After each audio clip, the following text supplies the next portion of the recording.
Parents పిల్లల్ని చదువుకో అని చెప్పి జాగ్రత్త ఉండని చెప్పి రోజు 100 సార్లు కాల్స్ చేసి వెళ్ళేటప్పుడు ఊరికి పంపించేటప్పుడు మంచిగా ఉండమ్మా జాగ్రత్త ఉండమని చెప్పి అబ్బాయిలని అమ్మాయిలని జాగ్రత్త ఉండమని చెప్పి పంపిస్తున్నారు.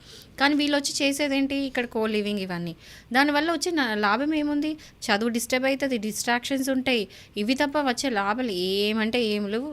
పైగా పోతూ ఉంటే ఈ బ్రేకప్స్ ఇవన్నీ ఎక్కువైపోయి మెంటల్ కూడా అప్సెట్ అయిపోయి డిప్రెషన్లోకి వెళ్ళిపోయి ఇవన్నీ కూడా లైఫ్లోకి కొత్తవన్నీ వస్తుంటాయి. సో ఇది నాకు తెలిసి అయితే ఇది కరెక్ట్ అయితే కాదు. సో కో లివింగ్స్ వల్ల కొంతమంది అమ్మాయిలు కూడా అన్యాయం అయిపోతున్నారు అనే కొన్ని కథనాలు కూడా వినిపిస్తున్నాయి. ఇది ఎంతవరకు వాస్తవం అంటారు మేడం? ఎందుకు ఓన్లీ అమ్మాయిలు? అబ్బాయిలు కూడా. అమ్మాయిలకి ఎంత నష్టం ఉంటుందో అబ్బాయిలు కూడా అంతే నష్టం ఉంటుంది. అమ్మాయిలు అబ్బాయిలను వేరు చేసి చూడకండి. ఎందుకంటే ఇక్కడ నష్టాలు అనేది ఓకే, ఫిజికల్గా అమ్మాయికి నష్టం అవుతుంది కావచ్చు, మెంటల్లీ చూసుకుంటే ఇద్దరికి నష్టాలు అవుతాయి, ఫినాన్షియల్ చూసుకుంటే ఇద్దరికి నష్టాలు అవుతాయి. సో ఎవరికి ఏ నష్టం అనేది మనం ఇట్లా బ్యాలెన్స్ చేసి ఇట్లా ఏదో వెయిట్ చూడలేం కదా, ఇద్దరికి కూడా ఈక్వల్ డ్యామేజ్ అవుతుంది. సో ఏంటంటే అసలు ఇట్లాంటి పెట్టుకోపోవడమే బెటర్. పెట్టుకున్న తర్వాత దాని కాన్సిక్వెన్స్ అనేది ఫేస్ చేయాల్సిందే, ఫేస్ చేస్తారు కూడా. అదే చెప్తున్నాను, మెచ్యూరిటీ లేదు పిల్లలకి.